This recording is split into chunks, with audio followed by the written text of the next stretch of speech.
বেঈমানের রূহটা কবজ করার পরে যেই দুইজন ফেরেশতা বেঈমানের সামনে আসবে, ওই দুইজন ফেরেশতা বেঈমানের রূহটা নেওয়ার পরে নাকের মধ্যে একটা কাপড় লাগাইবে, এইভাবে কাপড় লাগায় বেঈমানের রূহটা উপরের দিকে নিয়ে যাবে। প্রথম আসমানের দরজার সামনে যখন যাবে 19 জন ফেরেশতা কাতারে দাঁড়ায়া বেঈমানের বেআমলের রূহের দিকে থু থু বলে থুতু নিক্ষেপ করবে। হায়রে কেন থুতু নিক্ষেপ করেছো, এই প্রশ্নটা যখন দুইজন ফেরেশতা করবে, তারা বলবে কেন রে থুতু নিক্ষেপ করলা? 19 জন বলবে নাকে কেন তোমরা কাপড় দিলা? তারা বলবে বান্দা দুনিয়াতে গুনাহ করতে করতে বেআমল থাকতে থাকতে বান্দার রূহটা দুর্গন্ধযুক্ত রূহ হয়ে গেছে, আমরা সহ্য করতে পারি নাই, এই জন্য আমরা নাকে কাপড় লাগাইছি। 19 জন ফেরেশতা বলবে হায়রে আমরা তো বান্দার এই শরীরটার মধ্য থেকে, বান্দার রূহের মধ্য থেকে যেই দুর্গন্ধ আসছে এই দুর্গন্ধ সহ্য করতে পারি নাই, বিদায় আমরা বান্দার দিকে থুতু নিক্ষেপ করতেছি। বান্দার রূহ কবজ করার পরে যখন আজরাইল ফেরেশতা বান্দার রূহ নিয়ে যাবে, ওই রূহ আজরাইলকে বলবে, নবীজির হাদিস বর্ণনা, মুসলিম শরীফের হাদিস, তিরমিজি শরীফের মধ্যে হাদিসটা বর্ণনা, আবার খাসাইসুল কুবরার মধ্যে আল্লাহর হাবিব মৃত্যুর বর্ণনা দিতে যে হাদিসটা বর্ণনা করেছে, নবী বলে উম্মত উম্মতের দয়া। তখন বেঈমান বেআমলের রূহটা আজরাইলকে বলবে আজরাইল এত তাড়াতাড়ি আমার রূহটা তুমি নিয়ে যাইতেছো, তুমি যদি জানতা আল্লাহ তাআলা আমার জন্য কত যন্ত্রণাদায়ক শাস্তি রেডি করে রাখছে, তাইলে তুমি আমার এত তাড়াতাড়ি নিতে না। বলে কেমন যন্ত্রণাদায়ক শাস্তি? কয় ফি নারি জাহান্নামা খালিদিনা ফিহা, জাহান্নামের মধ্যে একদিন দুই দিন না, খালিদিনা ফিহা চিরস্থায়ী বাসিন্দা বানিয়ে রাখবো। হায়রে ও আমার চামতারার বাবারা, ওই জাহান্নামের মধ্যে কতদিন পর্যন্ত থাকবা? একদিন দুই দিন না না না, সর্বনিম্ন একটা জাহান্নামীরে 3000 বছর জাহান্নামের আগুনের মধ্যে জ্বালাইবো। একদিন দুই দিন না, দুনিয়ার একদিন দুই দিন না, 3000 বছর জাহান্নামের আগুনের মধ্যে জ্বালাইবো। এ মুসলমান ইমানদার, আর ডাইনে বামে যাচ্ছি না, আলোচনার ধারাবাহিকতা রক্ষা করতেছে আল্লাহর কোরআনুল কারীমের সূরা বাইয়িনার শেষ অংশে আমি আল্লাহ তাআলার কোরআনের একটা আয়াত তেলাওয়াত করেছি, যেখানে আমার আল্লাহ তাআলা বলেছেন ইন্নাল্লাযীনা, নিশ্চয় যাহারা আমানু ঈমান এনেছে, ওয়া আমিলুস সলিহাত, নেক আমল করেছে, উলাইকা হুম খায়রুল বারিয়া, আল্লাহ কয় বান্দা শুইনা রাখো এরা হইল দুনিয়ার সবচাইতে ভালো মানুষ, উত্তম মানুষ, নেককার মানুষ। এবার এই আয়াতে কারিমার তাফসীর করতেছেন আল্লামা জালালউদ্দিন সুয়ুতী রাহমাতুল্লাহ আলাইহি। উনি বলতেছেন এই আয়াতের মধ্যে দুই শ্রেণীর মানুষের কথা বর্ণনা করা হয়েছে, এক নাম্বার ইমানদার, দুই নাম্বার মুসলিহ সালেহ বান্দা। ও বন্ধু গো, এই দুই প্রকার বান্দার পরিচয় আমি আপনাদেরকে দেই। আমরা সবাই তো কালেমা পড়ার সময় পড়ি আমানতু বিল্লাহি ওয়া মালাইকাতিহি ওয়া কুতুবিহি ওয়া রাসূলিহি ওয়াল ইয়াউমিল আখির ওয়াল কদরি খায়রিহি ওয়া শাররিহি মিনাল্লাহি তাআলা ওয়াল বাসি বাদাল। আপনার কষ্ট হয়? আমি যেটা পড়ছি আপনারা সবাই পারেন না? সবাই মানে না। অনেকে চিন্তা করে হুজুর মক্তবে পড়ছিলাম তো এখন আর মনে নাই। আমার সাথে পড়েন আমানতু বিল্লাহি, আওয়াজ কিন্তু এটা না, আমানতু বিল্লাহি ওয়া মালাইকাতিহি ওয়া কুতুবিহি ওয়া রাসূলিহি ওয়াল ইয়াউমিল আখির ওয়াল কদরি খায়রি ওয়া শাররিহি মিনাল্লাহি তাআলা ওয়াল বাসি বাদাল মাউত। কয়টা বিষয়? 7টা। কয়টা বিষয়? জোরে বলেন কয়টা বিষয়? আমি স্বাভাবিকভাবে আপনাদেরকে নরমাল বোঝাই। 1 নাম্বার আমানতু বিল্লাহ, আল্লাহর প্রতি ঈমান আনা। আল্লাহর প্রতি ঈমান কি? আল্লাহ ছাড়া কাউকে সিজদা দেওয়া যাবে না, আল্লাহ ছাড়া কারোর ইবাদত করা যাবে না, আল্লাহ ছাড়া কারোর কাছে চাওয়া যাবে না, শিরিক। এই 3টা কাজ যদি আপনি আল্লাহ ছাড়া অন্য কারোর সাথে করেন, কথা বলে না, শিরিক। এবার আসেন বাবারা, 2 নাম্বার ওয়া মালাইকাতিহি, ফেরেশতাদের প্রতি ঈমান। যে কেমন ঈমান। আপনার সকল বিষয় গায়বীভাবে হোক প্রকাশ্যভাবে হোক এই সব বিষয় অবজার্ভ করার জন্য আল্লাহ তাআলা আপনার পাশে দুইজন ফেরেশতা এবং ইন্তেকালের পরে দুইজন ফেরেশতা আপনার হিসাব নিকাশ প্রশ্ন করার জন্য এবং আপনার প্রথম থেকে শেষ পর্যন্ত আল্লাহ তাআলা কিছু ফেরেশতা নির্ধারণ করেছেন, প্রতিনিধি নির্ধারণ করেছেন। এদের প্রতি ঈমান আনা, যদি বলেন ফেরেশতা দেখা যায় না, আমি মানি না, আমি বিশ্বাস করি না, তাহলে আকীদাটা নাস্তিকের। কার কার কার? সাফা কবির নামক একটা বেয়াদবি বলছিল না যে যেই হাসর আখিরাত দেখা যায় না, যেটা আমি দেখি না এটাকে আমি বিশ্বাস করি না। তো আমি পরে দেখলাম এই নাস্তিক বেঈমানগুলা মারা যাওয়ার সময় কুত্তা বিলের মতো মারা যায়। তখন মারা যাওয়ার পরে চেহারা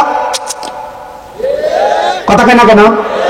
এই জন্য নাস্তিকতার কাছে যাওয়া যাবে না, শিরিকের কাছে যাওয়া যাবে। তাহলে আসেন 2 নাম্বার পাইলাম ফেরেশতাদের প্রতি ঈমান। 3 নাম্বার কুতুবিহি, কিতাবের প্রতি ঈমান। কোন কিতাবের প্রতি ঈমান? একবার কি চিন্তা করলেন না? কিতাব হলো আল্লাহ তাআলা আদম থেকে মুহাম্মদ সাল্লাল্লাহু আলাইহি ওয়াসাল্লাম পর্যন্ত যত নবী রাসূল পাঠাইছেন 104 খানা কিতাব পাঠাইছেন। এর মধ্যে 100টা সহিফা আর 4 খানা শ্রেষ্ঠ কিতাব। ওই সহিফাদের প্রতি ঈমান আনতে হবে, তাওরাত জাবুর ইনজিলের প্রতি ঈমান আনতে হবে। কিন্তু 4 নাম্বার যে কোরআন, এই কোরআন নাজিল হওয়ার পর আগের সব কিতাবের কথা রহিত, কিন্তু কোরআনের মধ্যে সব কিতাবের কথা রয়েছে। কিন্তু এই কোরআনের প্রতি যদি কোনো মানুষ ঈমান আনে, ওই ব্যক্তিটা হলো পাক্কা ঈমানদার কিতাবের প্রতি। কোরআন বলে নামাজ পড়ো, কোরআন বলে রোজা রাখো, কোরআন বলে হজ করো, কোরআন বলে যাকাত দাও, কোরআন বলে হারাম খাও না, কোরআন কয় পরের হক খাও না, কোরআন বলে কোনোদিন মানুষের সঙ্গে খারাপ ব্যবহার করো না। আপনি যদি করেন তাহলে কোরআন মানা হলো স্বাভাবিক ওয়াজ, ডিরেক্টলি কোরআন মানা হলো। কথা বলেন কোরআন মানা হলো। তাহলে কোরআনের প্রতি ঈমান হইলে কোরআনের প্রত্যেকটা বিষয় মানতে হবে, কোরআনের প্রত্যেকটা বিষয়ের প্রতি ঈমান আনতে হবে। 4 নাম্বার ওয়া রাসূলিহি, রাসূলের প্রতি ঈমান। বলে হুজুর রাসূলের প্রতি ঈমান কোনটাকে বলে? কোনটাকে বলে শোনেন, হুয়াল্লাযী আরসালা রাসূলাহু বিল হুদা ওয়া দীনিল হাক্কি লিইয়ুযহিরাহু আলা দ্বীনি কুল্লিহি ওয়ালাউ কারিহাল মুশরিকুন। আমার আল্লাহ তাআলা ঘোষণা করে, বান্দা শুইনা রাখো, এমন একজন রাসূল তোমাদের কাছে প্রেরণ করা হয়েছে যেই রাসূল তোমাদের কাছে শ্রেষ্ঠ ধর্ম হকের দাওয়াত নিয়ে আসছে। শ্রেষ্ঠ ধর্ম হকের দাওয়াতের পরিষ্কার ভাবে আমার রাসূল কোরআনের মাধ্যমে আমাদেরকে জানাইছেন। রাসূল যতগুলা কথা বলেছেন একটা কথা রাসূল নিজ থেকে বলতেন না, প্রত্যেকটা কথা আমার আল্লাহর পক্ষ থেকে আমার রাসূলকে জানিয়ে দেওয়া হইতো। আর আমার রাসূল উম্মতের হেদায়েতের জন্য ওয়া দীনিল হাক্কি লিইয়ুযহিরাহু আলা দ্বীনি কুল্লিহি, দ্বীনটাকে পরিপূর্ণ করার জন্য সত্য ধর্মের কথা রাসূল প্রচার করে দিয়ে দিয়েছেন। আর কেউ যদি সত্য ধর্মের কথা গোপন রেখে এই কোরআনের কথার বাহিরে রাসূলের ধর্ম যেটা ওই ধর্মের বাহিরে বানায়া বানায়া কোনো কিছু মানুষের কাছে প্রচার করে, আল্লাহর কসম এটা সত্য ধর্ম না, এটা সত্য ধর্ম না, এটা রাসূলের ধর্মের পরিপন্থী কথা। বলেন ঠিক কিনা?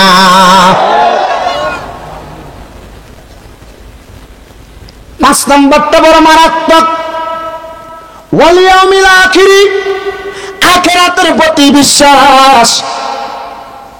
আমার কি সাবজেক্ট দেওয়া হয়েছিল আমার মনে নাই। রজ্জ বুজুর কিছু বলছিলেন আমারে? আচ্ছা না না, যদি কোনো সাবজেক্ট আমার মনে নাই জিজ্ঞাসা করতে দিছিলেন কি? আচ্ছা না দিলে আলহামদুলিল্লাহ, যেটা করতেছি মোটামুটি চলবে। আপনারা আসেন তো ইনশাল্লাহ। আমি কিন্তু এই ধারাবাহিক আস্তে আস্তে সিঁড়ি, কিন্তু ছোট বাচ্চা কিন্তু ডাইরেক্ট হাঁটে না, হাঁটা শুরু হওয়ার আগে সে পা দিয়ে দেখবেন এভাবে আস্তে আস্তে শিখে না। আমি আস্তে আস্তে ওয়াজের দিকে যাচ্ছি, অসুবিধা হবে না তো আপনাদের? মনোযোগ দিয়ে শোনেন বাবারা। তাহলে 5 নাম্বারটা বড় মারাত্মক বিষয়, ওয়াল ইয়াউমিল আখিরি, আখিরাতের প্রতি ঈমান আনা। আখিরাতের প্রতি ঈমান আমরা মনে করি কবরে গেলে মনে হয় আখিরাতটা শুরু, না না না।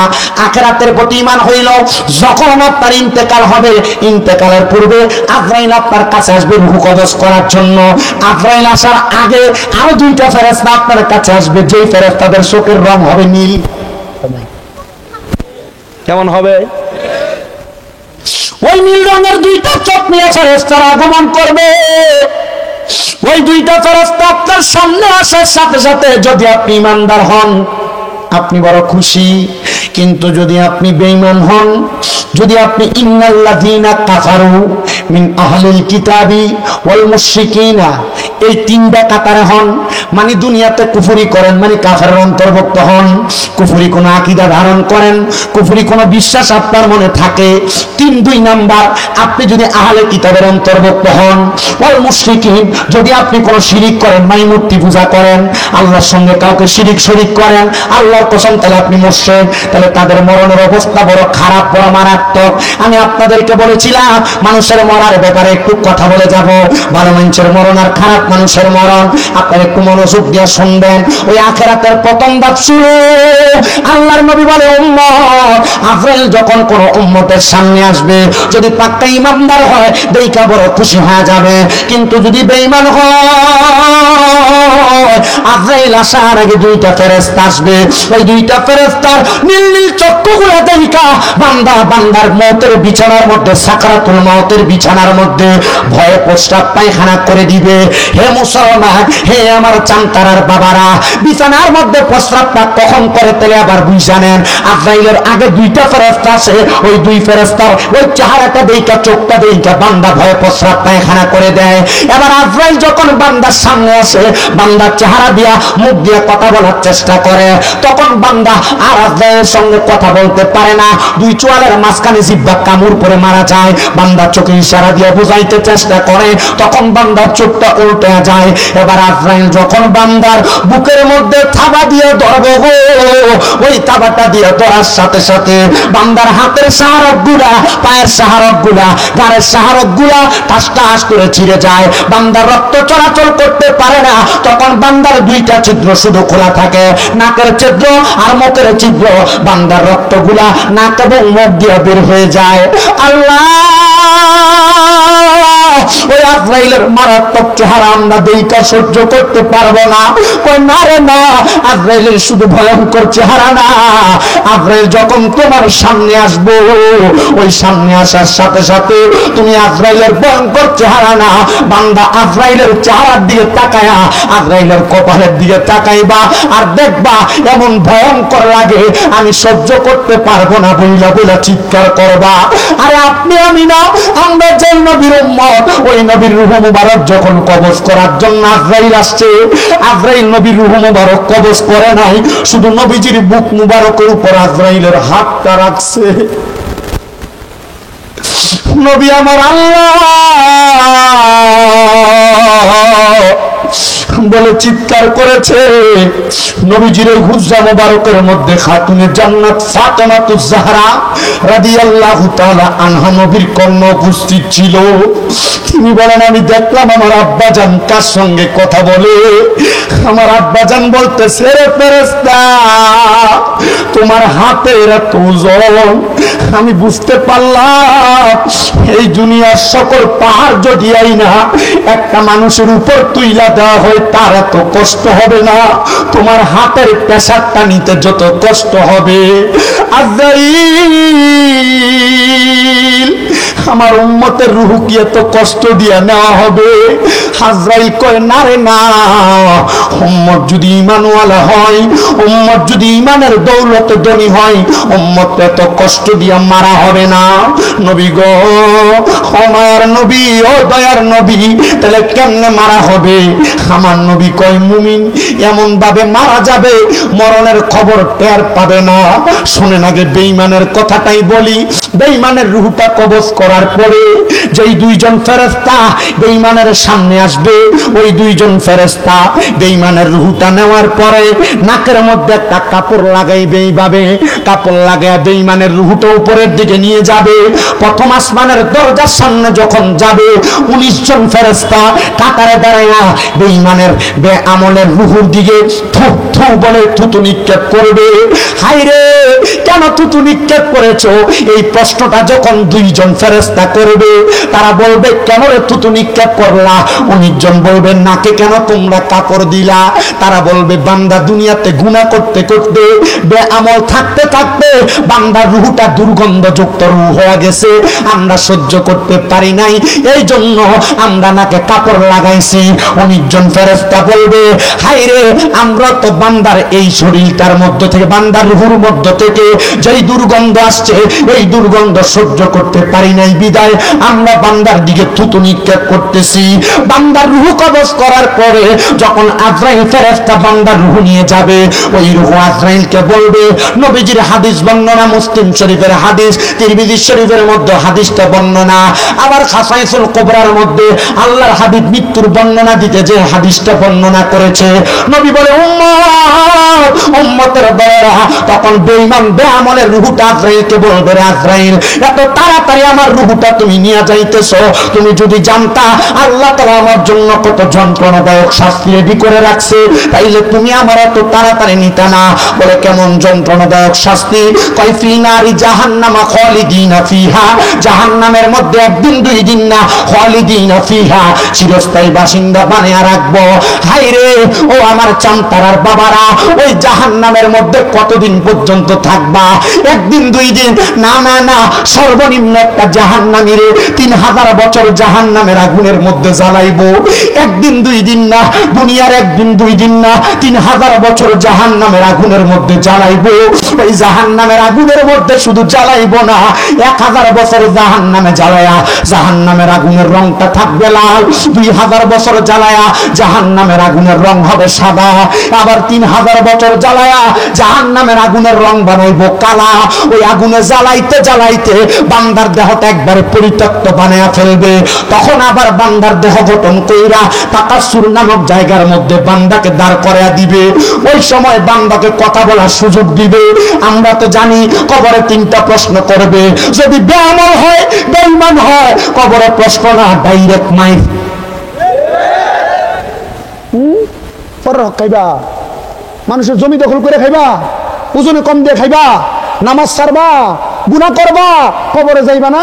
কবরে গেলে মনে করছো 3টা প্রশ্ন করবো, ইমান সাহেবরা হুজুরা বয়ান করে লাই, জি না মস্ত করে লাইছে, মান রাব্বুকা মান দিনুকা মান নবিয়ুকা, 3 প্রশ্ন করবে, সাফার দাঁত ফালাইবো। কবরে গেলে 3 প্রশ্ন, আগে ফিরে শুরু হইব, সর্বনিম্ন 3000 বছর কবরে জ্বালাইবো। হ্যাঁ কবর এখানে কয় হাজার বছর? 3000 বছর পরে মামুর বেটারে বলবে যে কি বলবি বল। এখন 3000 বছর জ্বালার পর তার গলা থেকে এই বুক পর্যন্ত শুকে কাঠ হয়ে যাবে। তখন 3বার বলবে ময়ে ময়ে, মানে পানি পানি পানি। কয়বার বলবে? কোনা দিয়ে বলেন, এই ইয়া হুজুর, হুজুর রজ্জ হুজুর, আমি বলছিলাম না পুরাটা ঢাকনা দিয়ে দেওয়ার জন্য। এই যে মাদ্রাসা আছে মাশাআল্লাহ, না কেন? কারণ এই যে বাতাস ঢুকতেছে তো ঠান্ডা লাগে। আমি তো ওয়াজ করতেছি, আমারও ঠান্ডা লাগতেছে, কিন্তু আমি আপনাদেরকে যে বলতেছি, আপনারা কি মনে করেন এই ওয়াজগুলা কাজে লাগবে? কাজে লাগবে মনে হইতেছে? ওই যে বলছি আমি যে আমার 1 ঘন্টা 20 মিনিটের ভিতরে পুরো ওয়াজ আমি আপনাদের পকেটে দিয়ে দিব। আপনাদের কষ্ট হইতেছে কোনো? আছেন আপনারা ইনশাল্লাহ? এই মরণরে ভয় করে যদি একজন আইসা আমার কাছে বলে যে হুজুর কবরস্থানের জন্য, মরার পর আমার বিল্ডিং তো আমি, আমার বাড়ি তো আমি বিল্ডিং বানাইছি, হুজুর আমার কবরের বাউন্ডারি হবে না, কবরস্থানের উন্নতি গল্পে হুজুর আমি 50 বস্তা সিমেন্ট দিয়ে দিব, এমন যদি কেউ একজন শুধু বলবে, তার জন্য মন ভরে দোয়া করবে ইনশাআল্লাহ। এক মরণের ওয়াজ শোনার পর হাত তুলবেন, শুধু একটা তাকবীর দিয়ে দিব বড় করি, তার জন্য দোয়া যে করবো তার জন্য। কালেকশন শুরু করি নাই, শুধু এই ওয়াদের মাঝখানে বললাম আর কি, 50 বস্তা সিমেন্ট দিবে কবরস্থানের উন্নয়ন কল্পে। আপনি পারলে এখন দিবেন, না পারলে 2 মাস পর দিবেন, না পারলে 5 মাস পর দিবেন, না পারলে 1 বছর পর দিবেন। কি কোন আপনারা? একজন বাপের ছেলে, হুজুর আমার বাবাই কবরে, আমার মাই কবরে, আমার বাপ মা আমার লাখ লাখ টাকার জায়গা সম্পদ দিয়ে গেছে, এরা কবরে নিয়ে যায় নাই, আমি ওই বাপ মার জন্য দোয়া চাইয়া আমি 50 বস্তা সিমেন্ট দিবে কবরস্থানের উন্নয়ন কল্পে। একজন শুধু বলবে, তার জন্য দোয়া করবো। আর না হয় 20,000 টাকা দিবে, 20,000। কারণ আমার আগের হুজুর সুন্দর ওয়াজ করছে। হুজুর যখন আপনাদের কাছে দেখলাম যে আপনারা দিচ্ছেন 1000, 2000, 3000, চিন্তা করলাম 5000-এর একটা দাগ দেয় না রে, মানুষ কি দেখি। আল্লাহর নবী বলছেন সাখিও হাবিবুল্লাহ, দানকারী আল্লাহর বন্ধু। এই আমরা আল্লাহর বন্ধু হইতে চাই না? আপনি আপনার বন্ধু বানাইতেছেন বিড়ি করে, আপনি বন্ধু বানাইতেছেন সুসুরটাকে। আপনি যদি দুনিয়াতে আল্লাহর বন্ধু হয়ে কবরে যাইতে পারেন, কবরে লাভ আছে না নাই? একজন 20,000 দিবে কবরস্থানের জন্য, আরেকজন আর 2জন 10,000 করে দিবে, আর 10 জন 5,000 করে দিবে। তাদের কাছে শুধু চাইবো আগে ওয়াজ শেষ করবো। রাজি আছেন? আগে ওয়াজটা শেষ করি, এরপরে দোয়া করে তারপরে যাবেন। মুসাফিরের দোয়া কবুল হয় না? আপনারা দোয়া করা ছাড়া চলে যাবেন? যদি আপনারা আমার ফালাই দিয়ে চলে যান, মনে করুন আপনারা রাগ করছে, যাবেন আমার ফেলাই দিয়া?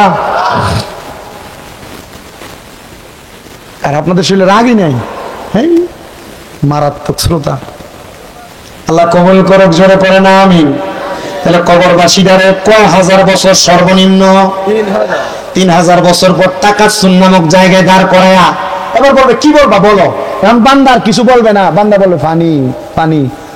সাহাবায়ে কেরাম কি বলবে? ময়ে ময়ে।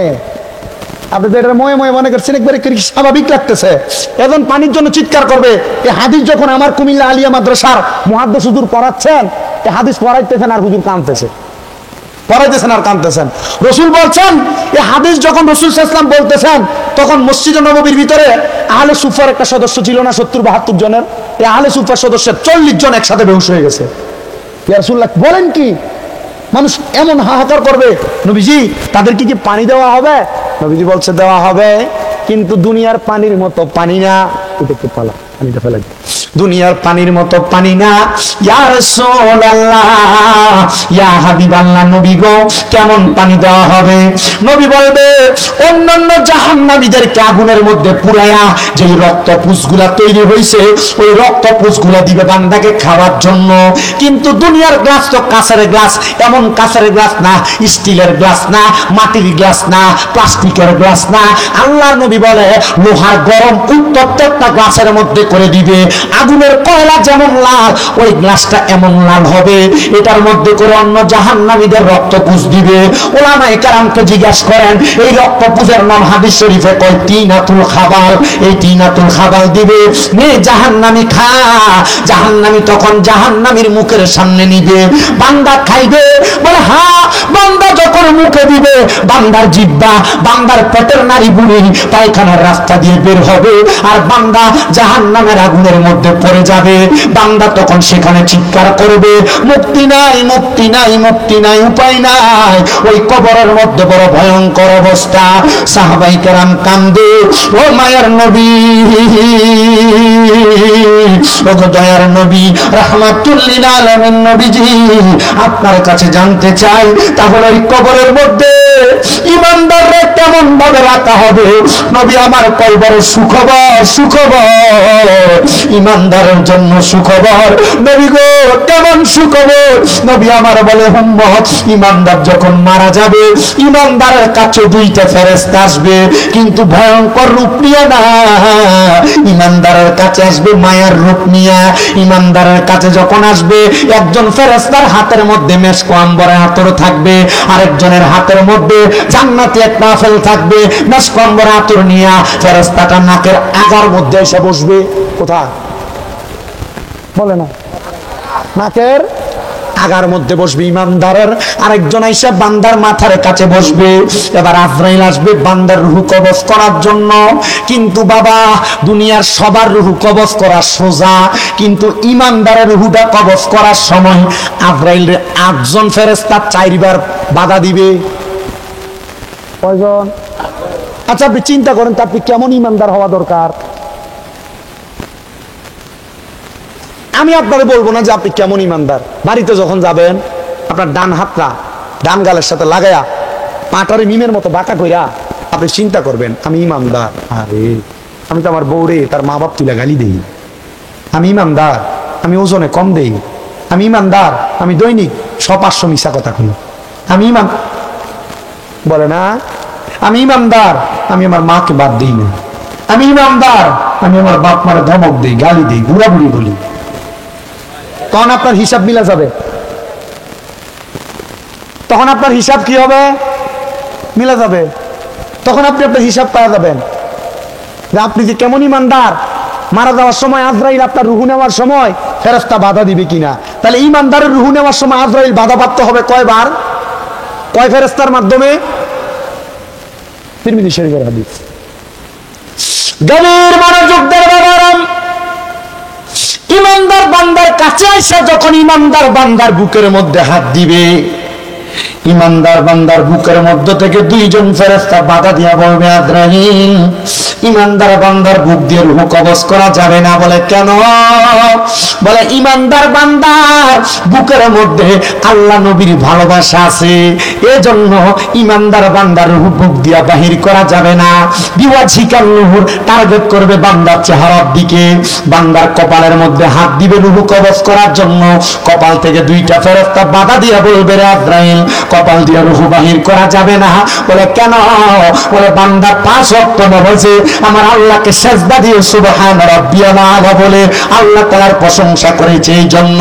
এবার বান্দার ডান দিক দিয়ে হামলা দিবে, ডান দিক থেকে ফেরেশতারা জবাব দিবে, আজরাইল ডান দিক দিয়ে রূহ কবজ করা যাবে না। বলে কারণ কি? বলে বান্দার ডান দিক দিয়ে আছে পিতামাতার খেদমত, বাম দিক দিয়ে রূহ কবজ করার জন্য হাত দিবে, বাম দিক থেকে বাধা দিবে, বাম দিক দিয়ে রূহ কবজ করা যাবে না। বলে কেন কেন কেন? বলে বান্দার বাম দিকে আছে দান এবং সাদাকা। আজরাইল আমার আল্লাহর কাছে ফিরে যাবে, আল্লাহ, বান্দার রূহ তো কবজ করা যায় না। এবার আমার আল্লাহ বলবে, আজরাইল, তুমি কি জানো না ইমানদার বান্দা মৃত্যুবরণ করার সময় ইমানের সাথে মারা যাবে? ইমানদার তো ঘুমায়, ইমানদার এখন কেমনে কালেমা পড়বে? কালেমা না পড়ে তো মুমিন মারা যাবে না। আপনি কি একবার দোয়া করেন না আল্লাহ যেন আপনার মরণের সময় জবানে কালেমা নসিব করে?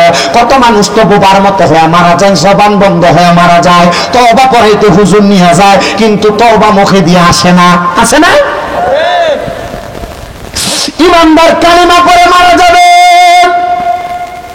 শুধু কালিমা পড়ে মারা যাবে না রে আমার চামতারার বাবারা। ওই ইমানদারের সামনে ফেরেশতা এসে দাঁড়িয়ে থাকবে, আজরাইল, আর ওই দুইজন ফেরেশতা একজন মেশকাম ভরা আতরটা ইমানদারের সামনে লাগাইয়া দিবে।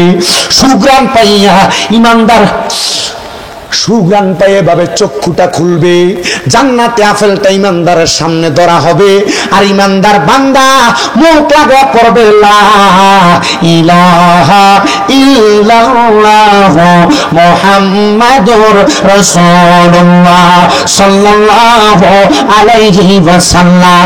ইমানদার যখন কালেমাটা পড়বে তখন আজরাইল বাতাসের সাথে ইমানদারের রূহটা কবজ করবে। একটা ছোট্ট বাচ্চা কান্না করলে তার মা তার মাথার মধ্যে হাতটা বুলিয়ে দিলে ছোট্ট বাচ্চাটা যেমন আরামে ঘুমিয়ে যায়, ইমানদার এমন আরামে ঘুমিয়ে যাবে, ইমানদার বান্দা টের পাবে না। হাইরে চামতারার বাবারা, যুবক বাবারা, মুরব্বী বাবারা, পর্দার অন্তরালের মা বোনেরা, আল্লাহর কাছে নামাজ পড়ে দোয়া করবা, আল্লাহ যেন তোমার আমার এমন মরণটা দান করে। হাইরে ইমানদার যখন মারা যাবে, ইমানদারের রূহটা যখন ফেরেশতা নিয়ে যাবে, নাকের মধ্যে আর কাপড় দিবে না, কারণ মুমিনের রূহ। এবার ওই ফেরেশতারে রূহ ডাক দিয়ে বলবে, এ ফেরেশতা, তুমি আমারে তো আস্তে আস্তে কেন নিয়ে যাও? তখন ফেরেশতারে বলবে, এ ফেরেশতা শোনো, তুমি যদি জানতা আমি ইমানদারের জন্য আল্লাহ তাআলা কত বড় নিয়ামত রেডি করে রাখছে, তাইলে তুমি আমার আরো তাড়াতাড়ি নিয়ে যাইতা। ফেরেশতা আসমানের প্রথম দরজায় যাবে, যেই 19 জন ফেরেশতা বেঈমানের লানত দিছে, থুতু দিছে, ওই 19 জন ফেরেশতার জবান দিয়ে বলবে, আহলা ওয়া সাহালান মারহাবান দুয়ুফুল্লাহ দুয়ুফুর রহমান। আল্লাহর মেহমান বলে বলে ইমানদার বান্দাকে স্বাগতম জানাইবে। ইমানদার বান্দা রূহটা কোন জায়গায় রাখা যাবে না, কারণ আমার আল্লাহ বলেছেন, ওয়ালা তাকুলু লিমান ইউকতালু ফি সাবিলিল্লাহি আমওয়াত বাল আহইয়াউ ওয়ালাকিন লা তাশকুরুন। আল্লাহ বলছে, যারা মুমিন, যারা নেককার, যারা আমি আল্লাহর রাস্তার মধ্যে চলে যায়, তারা মৃত নয়, বাল আহইয়াউন, তারা জিন্দা, ওয়ালাকিন লা তাশকুরুন, এদেরকে যারা মরা বলে তারা নির্বোধ, তারা বোকা।